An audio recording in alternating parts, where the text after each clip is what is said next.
Ṣé ó tọ́ fún ìjọba Amẹ́ríkà láti lé àwọn ọ̀daràn orílẹ̀-èdè rẹ̀ sí Áfíríkà? Ohun tí a mọ̀ nípa rẹ̀ rèé o, ẹ súnmọ́ bí. Ìjọba ilẹ̀ Amẹ́ríkà ti bẹ̀rẹ̀ sí ń taari àwọn ọ̀daràn rẹ̀ sí àwọn orílẹ̀-èdè ilẹ̀ Adúláwọ̀. Lóòótọ́ ni wọ́n ń taari àwọn kan sí ẹkùn àárín gbùngbùn àti gúúsù Amẹ́ríkà lọ́jọ́ 12 oṣù kejì ọdún yìí.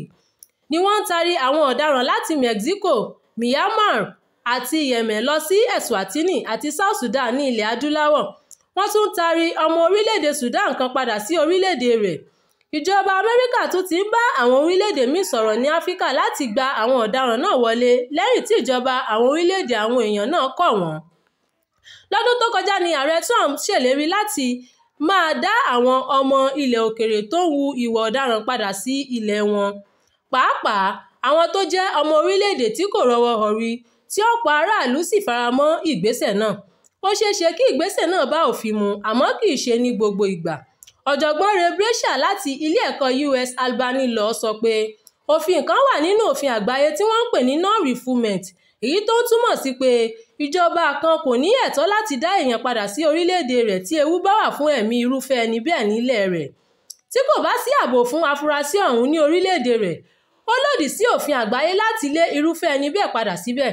Gẹ́gẹ́ bí ilé ẹjọ́ tó ga jùlọ ní UK ṣe dènà ìgbésẹ̀ ìjọba ilẹ̀ Gẹ̀ẹ́sì láti lé àwọn tó fẹ́ ṣe àtìpó níbẹ̀ padà sí Rwanda lọ́dún 2023. Ó ṣe pàtàkì láti gbọ́ ọ̀rọ̀ náà gba ọ̀nà tó yẹ.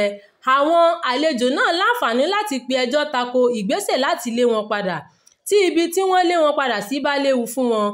Ọ̀mọ̀wé Alice Edward tó ń rí sí ọ̀rọ̀ ìfìyàjẹni nínú àjọ UN sọ pé ilé-ẹjọ́ yóò ṣe àgbéyẹ̀wò irúfẹ́ ìgbé ayé tí àlejò náà yóò máa gbé níbi tí wọ́n lé wọn sí àti irúfẹ́ ilé tí yóò máa gbé níbẹ̀.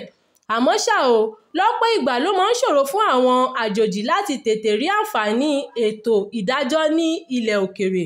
Ọ̀jọ̀gbọ́n David Super tó jẹ́ onímọ̀ òfin láti fásitì Georgetown ní ọ̀rọ̀ náà pín sí méjì.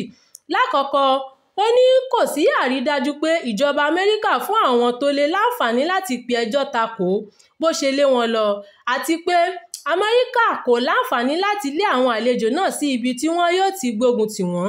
Ó sọ fún àwọn akọ̀ròyìn pé ìjọba South Sudan àti Eswatini ní ìbéèrè láti dáhùn lórí ọ̀rọ̀ ẹ̀tọ́ ọmọnìyàn. Nígbà tí wọ́n lé àwọn ọ̀daràn náà lọ sí South Sudan nínú oṣù karùn-ún, àwọn kan pe ìjọba Amẹ́ríkà lẹ́jọ́ lẹ́yìn tí bàálù tó ń kó wọn lọ gbéra tán. Adájọ́ ilé ẹjọ́ náà sọ pé ìgbésẹ̀ láti gbé àwọn lọ ti tako ìdájọ́ ọ̀hún pé àwọn èèyàn láǹfààní láti pe ẹjọ́ tako ìgbésẹ̀ náà láti lé wọn lọ orílẹ̀-èdè tí kò rọ́wọ́ họrí. Lẹ́yìn náà ni wọ́n taari ẹjọ́ ọ̀hún sí ilé ẹjọ́ tó ga jùlọ ní ilẹ̀ Amẹ́ríkà, tí ilé ẹjọ́ náà sì sọ pé wọ́n lè máa kó wọn lọ South Sudan gẹ́gẹ́ bí ibi tí yóò ti wà lórí wọn. Ọ̀mọ̀wé Edward sọ pé ìgbẹ́jọ́ náà pẹ́ kó tó bẹ̀rẹ̀ látàrí pé wọ́n ti ń gbé wọn lọ kí ìgbẹ́jọ́ wọn tó bẹ̀rẹ̀. Ìròyìn yàjóyàjó fún ti àkókò yìí kò ní jù báyìí lọ. Ẹ má gbàgbé láti darapọ̀ mọ́ wa lórí ìkànnì Jígí Alára, ìkànnì 24 tó fìkàlẹ̀ sí ìlú Ìbàdàn, ìpínlẹ̀ Ọ̀yọ́. Abdulkareem Nimot ló ń jábọ̀ ìròyìn láti ìpínlẹ̀ Èkó.